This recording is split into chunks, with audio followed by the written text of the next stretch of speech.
2025년 슈퍼 로봇 팬들이 좋아하는 인기작인 슈퍼 로봇대전의 신작인 Y가 무려 4년 만에 출시됩니다. 프로듀서가 퇴사하기도 했고 기간도 기간인지라 팬들은 사실상 포기한 상황이었는데요. 제작사 측은 후속작이 오래 걸린 이유를 엔진 교체 과정 때문이라고 설명합니다. 지금까지는 20년 전에 만들어진 엔진을 그대로 사용했었는데 아무래도 요즘 개발 체제에서는 독자 산 엔진을 쓰는 것보다는 범용성이 있는 상용 엔진을 쓰는 게 비용 절감 및 노하우 활용에도 편하기 때문에 언젠가는 해야 할 숙제를 했다고 보는 게 맞는 것 같습니다. 여하튼 4년 만에 나온 신작, 아무래도 사람들이 관심을 갖는 건 새로운 참전작 여부일 텐데 우선 이번에 완전 신작은 3작품, 가정용 최초 참전, 즉 모바일 게임에서 나왔던 작품은 3개, 그 중에서 마크로스 델타를 TV판과 극장판이 같다고 생각해보면 신규 참전작은 5작품밖에 안 되겠죠. 5작품은 적다고 볼 수도 있고 적당하다고 볼 수도 있을 텐데 전반적인 이야기의 완성도 그리고 참전작들이 서로 얽히는 크로스오버가 잘 된다면 참전작이 적은 게 오히려 낫지 않나 싶어요. 참전작이 많았음에도 별 효과가 없던 슈퍼로봇대전 5 같은 사례도 있고 반대로 참전작이 적은 편임에도 스토리가 호평받았던 슈퍼로봇대전 UX, BX 같은 경우도 있었으니까요. 그래서 이번엔 Y에서 새로 참전한 작품에 대해서 한번 정리해보려고 합니다.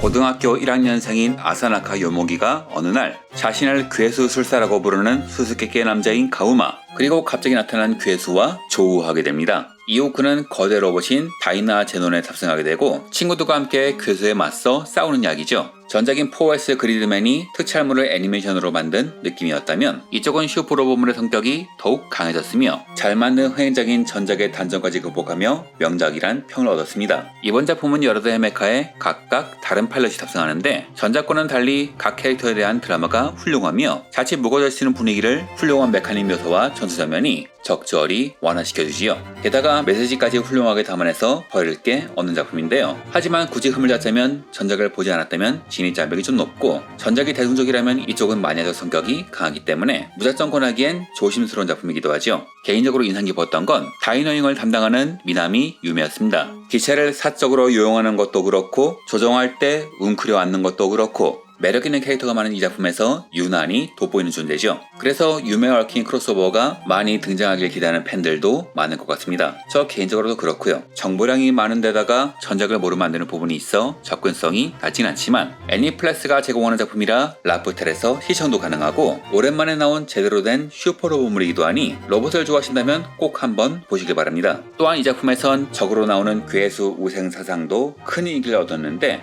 그래서 그런지 Y에는 오리지널 전용 로봇인 숨겨진 기체 다이나 제논 리라이브도 등장한다고 합니다. 무진할 팬들이라면 반드시 얻어야겠죠?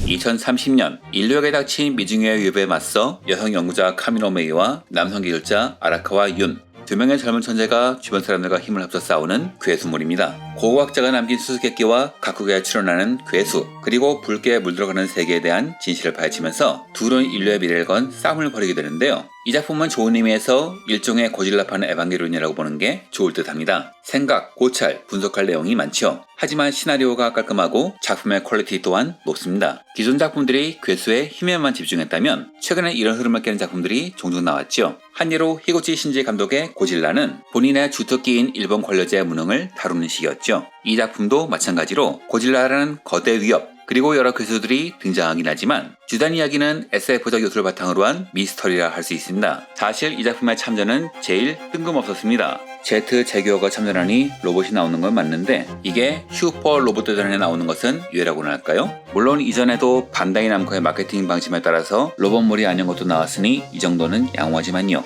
여하튼 훌륭한 작화, 뛰어난 작품성과 연출력 등으로 높게 평가받지만 엄청난 정보량의 SF적 지식과 고찰이 재미요소이자 초보자의 장벽으로 작용하는 작품이기도 합니다. 어째 이번 작품들은 마니아 취향의 작품이 많네요. 다이나 제논과는 괴수란 키워드로 엮일 것 같습니다.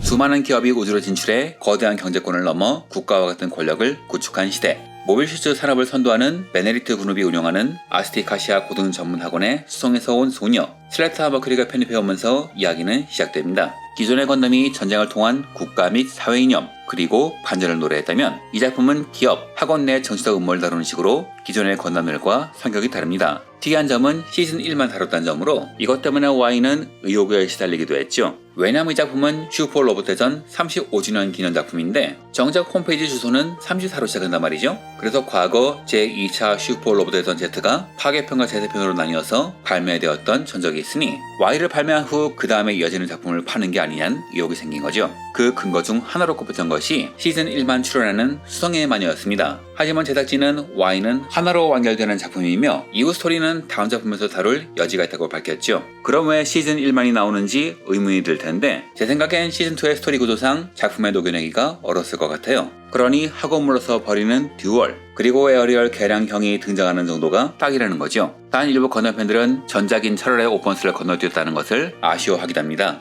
전작인 슈퍼 로봇 대전 30에 DLC로만 나온지라 스토리로는 다뤄지지 않았거든요. 예전 알파 시절처럼 스토리를 재구성할 수 있을지는 모르겠지만 방법에 따라선 훌륭한 크로스오버로 녹여낼 수 있기에 아쉬워하는 사람들이 많은 듯합니다. 단 다이나제론과 수성의 마녀가 학교를 얻기는 더 좋으니 자연스러운 크로스오버를 위한 전략이라고도 볼 수 있겠네요.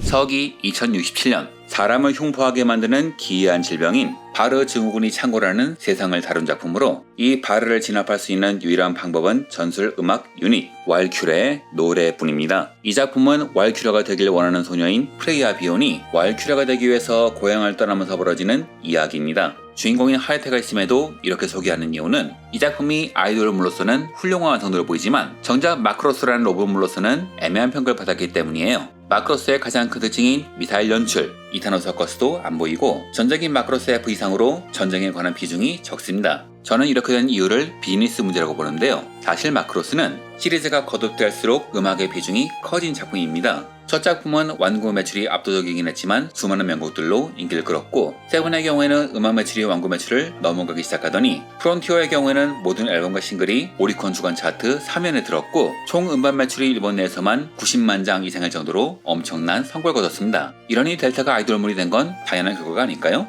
단 카와모리 쇼지가 주도한 마크로스는 스토리면에서 호불호가 갈렸고 이 작품도 마찬가지로 방영 당시에는 서사의 중심이 어디 있는지 이해가 안 된다는 평을 받았죠. 아이돌의 비중은 너무 높은 반면 메카닉의 필요성이 잘 드러나지 않아 차라리 아이돌 애니메이션 신작을 내는 것이 나았을 것이란 평을 받았습니다. 하지만 음악의 완성도는 정말 뛰어난 작품이었고 나중에 극장판을 내면서 부실한 스토리를 정리하기도 했죠. 여하튼 이번엔 부실한 스토리를 정리한 극장판이 참전하니 스토리는 극장판을 중심으로 반영되지 않을까 생각됩니다. 또한 극장판 오리지널인 맥스도 있고요. 강력한 적의 공격으로 황폐해진 지구에서 게타선 연구를 이어받은 진 하야토는 새로운 게타 로봇 아크를 완성하고 파일럿을 찾습니다. 그러던 중 나가레 로마의 아들인 나가레 타쿠미가 게타 D2를 타고 나타나고 이후 소우, 바쿠와 함께 새로운 게타팀을 결성하여 지구를 위협하는 새로운 적과 맞서 싸우는 이야기입니다. 엄밀히 말하면 이 작품은 첫 출연이 아닙니다. 제3편 등 기존 슈퍼 로봇대전에서 아크, 엠페러로 이어질 거란 암시를 주기도 했으며 슈퍼 로봇대전 BD에서 기간 한정으로 참전하기도 했으니까요. 작품은 게타 팬들의 팬서비스가 확실하고 성우의 연기력과 기본 시나리오가 탄탄하다는 평과 함께 세부적인 작화와 효과음의 문제, 즉 스태프의 역량 부족이 발목을 잡는다는 지적을 받습니다. 즉 팬에겐 더할 나위 없이 좋은 작품이지만 입문자를 끌어들이긴 어려운 작품이라는 건데요. 하지만 게타로보의 정식 후속작이기도 하고 또한 기존 게타로보 팬들을 만족시킬 요소가 한가득이며 무엇보다 이 작품의 근원인 게타선에 관한 고찰이 훌륭하기 때문에 시리즈 팬들이라면 꼭 한번 보시면 좋은 작품이기도 합니다. 특히 고질라 싱글러 포인트의 아키타입과 게타로보 아크의 게타선은 미지의 에너지 개념이란 공통점으로 자연스럽게 얽히면서 스토리에 축이 될 가능성이 높습니다.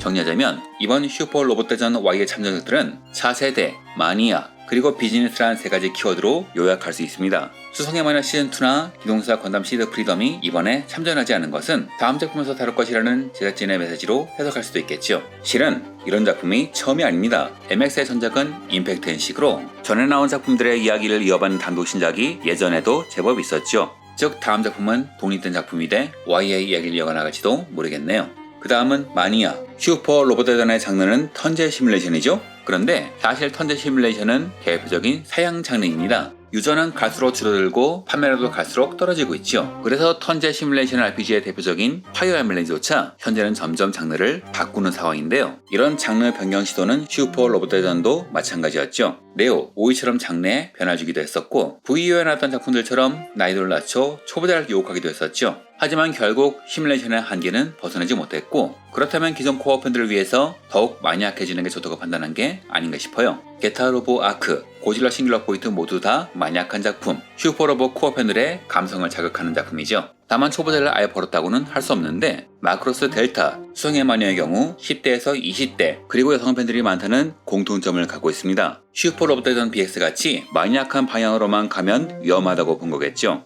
마지막은 비즈니스입니다. 이번 슈퍼 로봇대전 Y에서 눈에 띄는 것은 참전작의 수가 유난히 적다는 점입니다. 추측건대 엔진을 새로 갈아엎는 과정이라 개발비가 많이 들었고 또한 요즘엔 로봇을 그릴 수 있는 애니메이터의 인건비가 상당히 비싸며 그나마 수도 많지 않기 때문에 이들만 갖고 비즈니스를 꾸린다면 자연적으로 개발 기간이 길어질 수밖에 없지요. 이게 신규 참전작의 전투신이 특별히 화려하지 않은 이유 중 하나일 테고요. 또한 작품 수가 적으면 성우 비용도 줄어들 테니 여러모로 비용 절감이 되지 않을까 생각합니다. 또한 다른 측면의 비즈니스도 있죠. 반다이 남코는 2018년에 조직 개편을 했는데 전 프로듀서인 타라다시의 말에 의하면 이때부터 위에서 정해진 작품만 참전시켜야 했다고 합니다. 이는 슈퍼 로봇 대전을 특정 IP의 광고판으로 활용한다는 이야기일 텐데 즉 이번 참전작은 앞으로 사업화를 적극적으로 추진할 작품들이라는 이야기겠죠. 실제로 참전작인 마크로스 델타의 경우 HG 프라모델이 발매되기도 했으니까요. 달리 생각해보면 다이네즈론과 고질라도 신작을 기대할 수 있다는 이야기가 아닐까 합니다. 자, 이렇게 슈퍼 로봇 대전 Y의 신규 참전작을 살펴봤습니다. 마음에 드시는 분도 계시고 아니신 분도 계시겠지만 그래도 이번 작품이 성공하면 이후에도 시리즈를 이어나갈 수 있지 않을까 하는 기대를 갖게 되네요. 이상으로 영상을 마칩니다. 시청해주셔서 감사합니다.